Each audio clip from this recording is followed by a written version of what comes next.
Celui qui ne vote pas Paul Biya commet un péché grave parce qu'il défie Dieu. Voilà donc le coup d'état qu'on vous disait. Et voilà ça qui arrive maintenant. 92 ans, 93 ans. Certains sont même venus nous dire que Biya est devenu Moïse. Jusqu'à lui dire qu'il lui faut 120 ans. Mais c'est hallucinant. Écoutons ça. Paul Biya, le Moïse des temps modernes. Vous savez comment Moïse a été mandaté par Dieu pour sortir son peuple d'Égypte, le conduire vers la terre promise. C'est exactement la mission que le bon Dieu a confiée au président Paul Biya, sortir le Cameroun du sous-développement, de la misère, pour le conduire vers l'émergence. Vous connaissez l'échéance de l'émergence? Vous connaissez? Ça veut dire que la mission n'est pas terminée.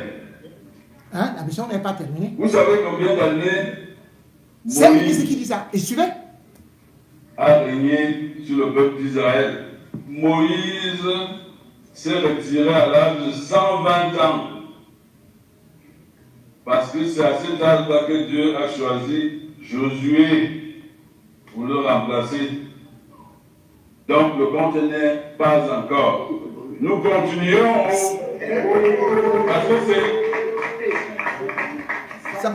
c'est une mission providentielle. Celui qui ne vote pas pour Biya commet un péché grave parce qu'il défie Dieu. Je l'ai dit en d'autres circonstances, il y en a qui ont tourné ça en dérision. Mais je le disais par conviction. Vous n'allez pas voter pour Biya le 12 octobre, vous péchez contre Dieu et vous serez punis.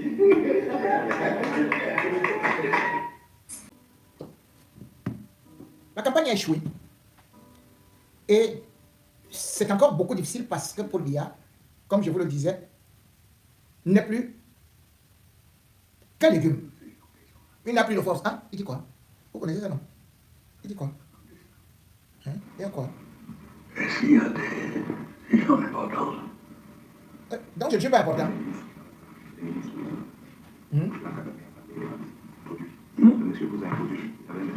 Voilà quelqu'un qui va être... Voilà quelqu'un qui va gérer le Cameroun. Va gérer le Cameroun encore 7 ans. Ici, oui. Pourquoi? Ici, oui. Pourquoi? Non. C'est bon. Dans une telle situation, on est donc aujourd'hui en train de passer par la sorcellerie. La médecine ne tient plus. Les rituels qu'ils ont souvent fait avec les sacrifices et tout, en 2018, ils avaient fait venir Sanginito, qui finalement lui-même a été sacrifié. Après avoir ils ont d'abord sacrifié Monseigneur Bala. Là, rien ne tient plus. Et ils refait maintenant appel aux Indiens. Les Indiens sont arrivés par vol spécial.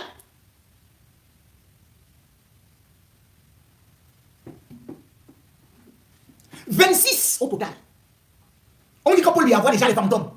Mais c'est normal à son âge. Il voit Aïdjo, qui le fouette, il crie seul. À peine il est rentré. Déjà il est parti, il avait déjà commencé cette vision-là. Mais maintenant, c'est les Indiens qui sont venus. Ils ont atterri avec des trucs, sans calocoque. Des bouts comme ça. On a envoyé le bus de la présidence qui transporte souvent le personnel pour aller les prendre. Vous vous rendez compte?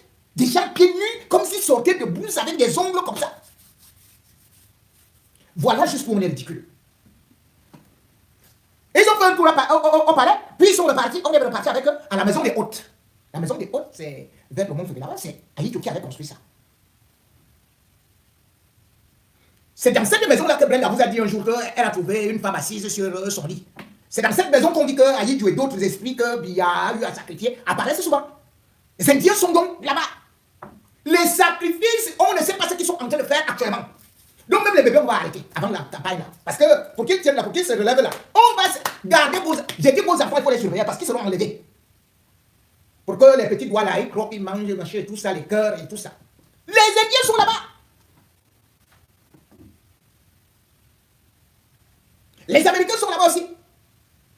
Oui, c'est le contribuable camerounais qui...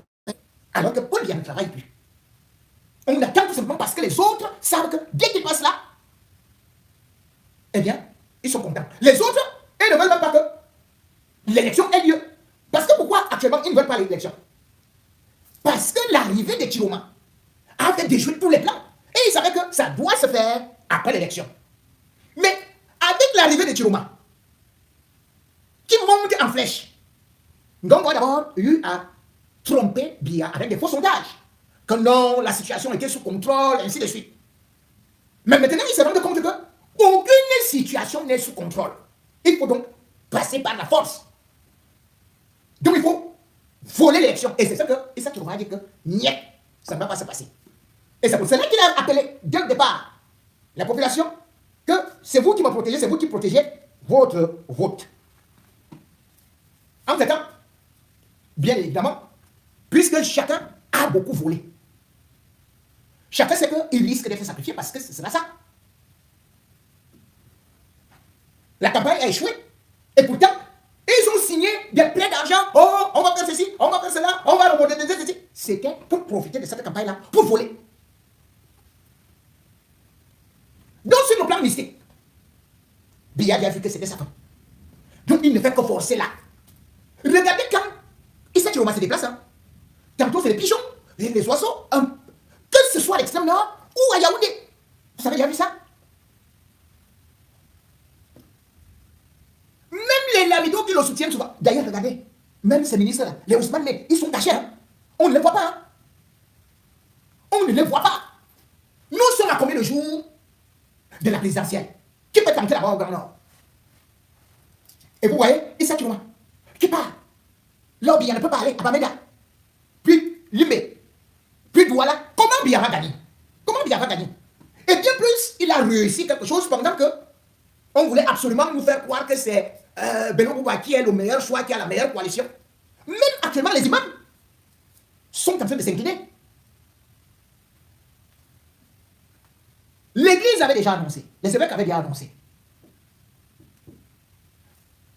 Aujourd'hui aussi,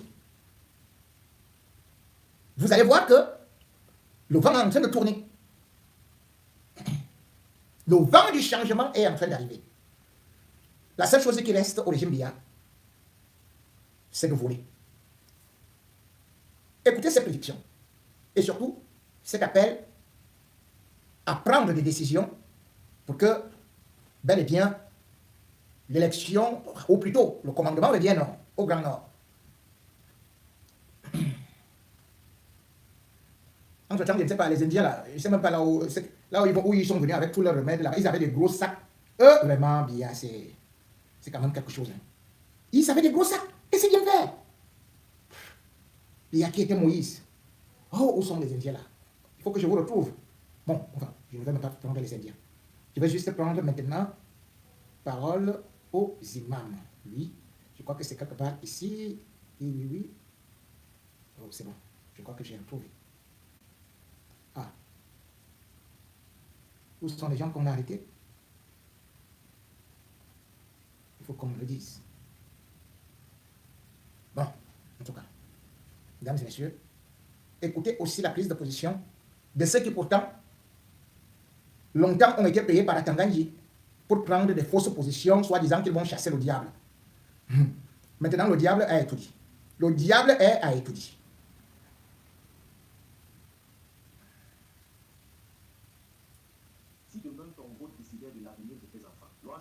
Seigneur demande que la paix et la bénédiction soient sur notre prophète Mohammed sallallahu alayhi wa sallam, sur sa famille, ses compagnons et ceux qui suivront les pas de ces derniers jusqu'au jour de la rétribution. Chers frères et sœurs en islam, assalamu alaikum wa rahmatullahi wa barakatuh. Chers membres de la communauté camerounaise, un événement primordial et incontournable frappe à nos portes, l'élection présidentielle d'octobre 2025. Beaucoup disent que la politique ne nous concerne pas, mais c'est une erreur, c'est faux, car le choix du dirigeant conditionne notre avenir, notre quotidien, notre commerce halal, l'éducation de nos enfants et la vie de toute une nation. Allah Azza wa Jal dit dans le Coran, Allah vous commande de rendre les dépôts à leurs ayants droit. Et quand vous jugez entre les gens, de juger avec équité. Sourate An-Nisa, verset 58. Mon message à l'endroit des imams et guides religieux, ô imams, ô enseignants de la science, ô responsables religieux, Allah Azza wa Jal vous a confié un dépôt immense, guider la communauté. Vous ne pouvez pas rester silencieux face à une échéance aussi importante. Le prophète sallallahu alayhi wa sallam dit, celui d'entre vous qui voit un mal, qu'il le change par sa main. S'il ne peut pas, alors par sa langue. Et s'il ne peut pas, alors dans son cœur. Et c'est le degré le plus faible de la foi. Vous devez donc orienter les musulmans lors des sermons du vendredi, dans vos cours et vos rappels, pour qu'ils sachent à qui donner leur voix. Nous ne choisissons pas par passion, ni pour l'ethnie, ni pour les promesses mensongères, mais en fonction de la justice, de la sincérité et de la crainte d'Allah chez le candidat. Même si le système démocratique n'est pas le nôtre, il nous est imposé. Nous sommes donc dans une situation de daroura, la nécessité. Rester passif serait un tort. Nous devons agir pour limiter le mal et soutenir celui qui porte plus de justice et d'équité. Oh vous les candidats, sachez que ce n'est pas seulement un fauteuil que vous cherchez. C'est une lourde responsabilité. Un dépôt qui sera pour vous soit un honneur, soit un fardeau au jour du jugement. Le prophète sallallahu alayhi wa sallam dit, le dirigeant est un berger et il sera questionné sur son troupeau. Vous devez comprendre que le peuple ne doit pas souffrir de vos erreurs, ni pleurer à cause de vos injustices. Craignez donc Allah dans votre gestion et rappelez-vous que les postes ne sont pas un droit, mais une responsabilité devant Allah et devant le peuple. À l'endroit du peuple camerounais et particulièrement les musulmans, sachez frères et sœurs que votre vote est un témoignage et Allah subhanahu wa ta'ala dit, et établissez le témoignage pour Allah. Celui qui vend sa voix pour un sac de riz, pour de l'argent ou pour un petit bien éphémère, sachez qu'il a trahi son peuple et trahi Allah Azza wa Jal. Le prophète sallallahu alayhi wa sallam ajoute en disant, les signes de l'hypocrite sont au nombre de 3. Quand il parle, il ment. Quand il promet, il trahit. Et quand on lui confie un dépôt, il trahit. Si un candidat vous donne quelque chose, prenez-le si vous êtes contraint, mais ne vendez pas votre conscience aux urnes. Le jour du vote, choisissez celui qui est le plus proche de la justice et de l'équité. Frères et sœurs, notre rappel d'aujourd'hui concernait les imams à orienter la communauté, les candidats à craindre Allah et comprendre leur dépôt, et au peuple à voter avec conscience et sincérité. Inch'Allah, nous annoncerons bientôt une autre vidéo dans laquelle nous allons détailler les critères du bon dirigeant à la lumière du Coran, de la Sunna et des paroles des savants, afin de mieux orienter les musulmans et les Camerounais dans leur choix. Inch'Allah, Allah accorde à notre pays un dirigeant juste, sincère et bienfaisant. Wa sallallahu ala nabiyyina Muhammadin wa ala ahlihi wa sahbihi ajma'in. Wassalamu alaykum wa rahmatullah wa barakatuh. Au nom d'Allah, le tout miséricordieux, le très miséricordieux, chers frères et sœurs du Cameroun, chers musulmans et tous ceux qui ont à cœur l'avenir de notre nation, nous annonçons aujourd'hui par la grâce d'Allah notre soutien officiel à la candidature de Monsieur le Président Issa Tiroma Bakari pour les élections du 12 octobre, Inch'Allah. Pourquoi est-ce que nous faisons ce choix? Parce que nous voulons un président qui porte la voix des oubliés, des opprimés et des laissés pour compte. Parce que nous croyons qu'il est temps d'apporter un changement constructif, un souffle nouveau pour notre avenir politique, économique et social. Parce que notre pays a besoin d'un leader qui comprenne les réalités de son peuple et qui sache tirer des leçons de l'histoire. Concernant son passé, nous savons que Issa Tiroma a autrefois marché aux côtés du régime de Biya, défendant avec vigueur les intérêts de ce parti. C'est les gens de que c'est pour vendre toute une nation, tout le peuple, mettre, c'est-à-dire tous les Camerounais dans la souffrance, pour 30 000 ou pour 100 000. Je pense que la personne qui va prendre cet argent-là, il saura de quel point on se chauffe. Ça, c'est automatique. Je passe le message à tous les Camerounais et les Camerounais. Toute personne qui tente de prendre l'argent à côté, ou bien qui lorgne même quelqu'un du RDPC pour prendre ne serait-ce qu'un franc pour vendre les scrutins, pour vendre une élection de 7 ans.